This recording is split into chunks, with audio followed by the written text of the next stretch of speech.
یہ واقعہ ہزاروں دفعہ سنا چکا ہوں، ہر دفعہ ہی ایسے رونے بیٹھ جاتا ہوں کہ پھر میں وہاں نہیں کھڑا ہوتا، پھر میں وہاں ابوا پہنچ جاتا ہوں۔ میں دیکھتا ہوں 6 سال کی عمر میں میرے نبی کو اللہ نے یہاں اتنا بڑا امتحان دیا کہ جنگل میں ماں کو موت دے دی۔ 25 سال کی عمر میں ماں مر گئی، اچانک مر گئی، کوئی بیماری نہیں، کچھ نہیں، جس کو آج ہم ہارٹ اٹیک کہتے ہیں، ہارٹ فیلئر کہتے ہیں۔ اتنا آخری جملہ کہا، کل حی میت و کل جدید بال وقد ولدت طہرا۔ بولا نہیں جا رہا تھا تو بجھتے بجھتے بھڑکتی شمع نے کہا، بیٹا ہر زندہ نے مرنا ہے، ہر جوانی نے ڈھلنا ہے، لگتا ہے تیری ماں کا آخر آ چکا ہے، لیکن میں نے ایک بچہ جنا ہے جو سارے عالم کو پاک کر دے گا۔ اور شمع خاموش ہوگی۔ کس طرح انہیں دفن کیا، میں وہاں کھڑا یہی سوچتا رہا کہ یہاں قبر بنائی کیسے ہوگی۔ تو پتھر ہیں، کوئی لوگ گزرے ہوں گے یا پتھر جوڑ کے، جب ایمن نوکرانی ساتھ ہیں، وہ ان کو لے کر نیچے اتری، اونٹنی کے قریب پہنچی تو آپ نے ہاتھ چھڑایا اور پھر بھاگے، پہاڑی پہ چڑھ گئے۔ ایمن پیچھے گئیں تو وہ منظر تھا کہ شاید اس وقت عرش بھی رو رہا ہوگا کہ اللہ کے نبی نے ماں کی قبر کو چمٹایا ہوتا سینے کے ساتھ، قبر پہ سے گرے پڑے تھے۔ اور جب ایمن قریب آئیں تو وہ نوحہ کہہ رہے تھے کہ پتھر بھی پگھل رہے تھے کہ ماں جی آپ کو تو پتا تھا آپ کے سوا میرا کوئی نہ تھا، آپ مجھے چھوڑ کے کیوں چلی گئی، آپ مجھے چھوڑ کے کہاں چلی گئی۔ ایمن نے اٹھانا چاہا، انکار کر دے گا، میں نہیں جاتا، میں نہیں ماں کو چھوڑ کے جاتا۔ کھینچ کے لے گئیں، گھسٹتا ہوا بچہ پہاڑ سے اتارا۔ 2 دن روتے روتے مکے کا سفر ہے، پھر کھانا بھی بند ہو گیا، پینا بھی بند ہو گیا، سوائے زمزم کے چند گھونٹ پانی کے سارا دن نہ کھاتے تھے نہ پیتے تھے، اکیلے بیٹھے رہتے، نہ ماں نہ باپ نہ بھائی نہ بہن۔ اللہ 57 سال کے بعد ماں کی قبر پر پہنچے اور قبر کے سرہانے آ کر بیٹھے، گوڈے اوپر اٹھائے اور ہاتھ یہاں رکھے اور سر گوڈوں میں دے دیے، جیسے چھوٹے بچے رونے کی پوزیشن بناتے ہیں۔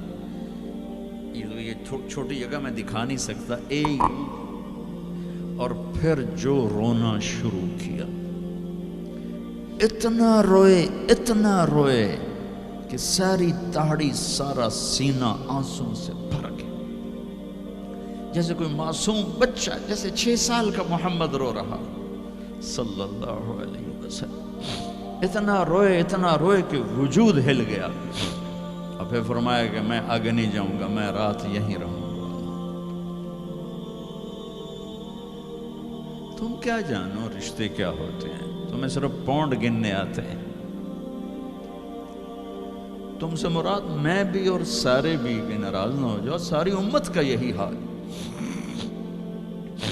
رات وہاں گزاری، ہائے کیا کہہ رہے ہیں، کاش میری ماں کبھی ہوتی، میں ایسی خدمت کرتا کہ بریڈ فورڈ والے بھی یاد کرتے ہیں، میں ایسی خدمت کرتا کہ میں عشاء کی نماز کے مصلی پر کھڑا ہوتا اور سورۃ فاتحہ پڑھ رہا ہوتا، اور پھر ادھر سے میری ماں کہتی محمد، تو میں نماز توڑ کے کہتا لبیک اماں جی، ماں جی حاضر ہوں، ماں جی حاضر ہوں۔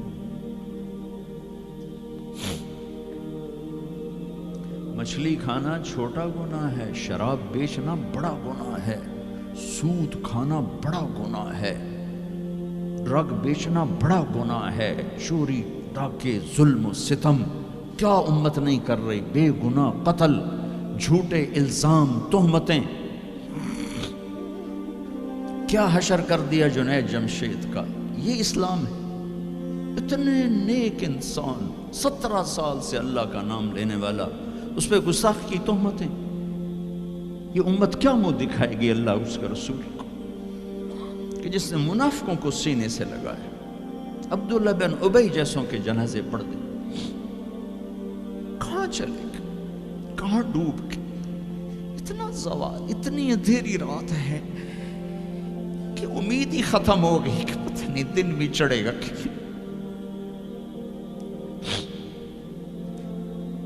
دین کے نام لینے والے جب دین کو ذبح کرنے پہ آ جائیں, ممبر پہ بیٹھنے والے جب نفرتوں کی آگ بھڑکانے لائے, کس سے غلطی نہیں ہوتی. ایک پاک انبیاء کی ذات ہے جن کی زبان پہ اللہ بولتا. باقی طارق جمیل روزانہ مجھے 40 سال ہو گئے بیان کرتے ہوئے, میں خطا نہیں کروں گا تو اور کیا کروں گا. مجھ سے پوچھو تو صحیح, میں غلطی سے کہہ گئے, جان بوجھ کے کہہ گئے, ہو سکتا ہے میں نے غلطی سے کہہ دیا. اللہ نے توبہ رکھی ہے, کفر کی توبہ. یہ میں درد سے بول رہا ہوں, زوال ہے, زوال, خوفناک زوال ہے. جب ممبر پہ بیٹھنے والے دین سے اتنے دور چلے گئے, عوام کا کیا. طلحہ نے نبوت کا دعویٰ کیا اور لڑائی کی صحابہ سے. عکاشہ بن محسن جیسے بدری صحابی کو شہید کیا, اتنے بڑے مقام کے صحابی کو شہید کیا. اور حضرت عمر کے زمانے میں توبہ کرنے آیا, آپ نے گلے لگا لیا, توبہ تو سب کفر کے نبوت کے دعوے.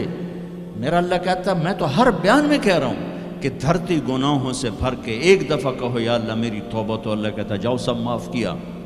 یہ میں زوال بتاؤ. آج امت کتنی پستی میں چلی گئی ہے, کس قدر فرقہ واریت نے ایک اجتہا کی شکل اختیار کر لی ہے. ایک دوسرے کو سلام کرنے سے کہ کافر کافر کافر, کتے خنزیر. میرا نبی ایسے بولتا تھا. میں انسان ہوں, بول رہا ہوں, بولتے بولتے کوئی غلط جملہ بول سکتا. گستاخی کا جان بوجھ کے کرنے والا یقیناً دائرہ اسلام سے عمل چھوڑنے سے آدمی کافر نہیں ہوتا. گستاخی کرنے سے, نماز چھوڑنے سے کافر نہیں ہوتا, گناہگار ہے. نماز کی گستاخی کرنے سے وہ دائرہ اسلام سے نکلتا ہے, لیکن اس کے لیے بھی توبہ کا دروازہ کھلا ہوا ہے. لیکن یہ کتنا تعصب ہے, نفرت ہے کہ ایک آدمی کی 17 سال کی پاک زندگی کو ایک غلطی پر کفر بنا دیا. یہ گراوٹ ہے, زوال ہے. ہمیں بندر خنزیر بنانے کے لیے فرقہ واریت ہی کافی تھی. اس کملی والے کو دعائیں دو جس نے حسن حسین کو ذبح بنے دیا. تمہارے لیے ہاتھ اٹھو, میری امت کے ساتھ کیا کرے گا, پوچھ کے ہو. اور وہاں سے جواب آتا ہے ساتھ دوں گا.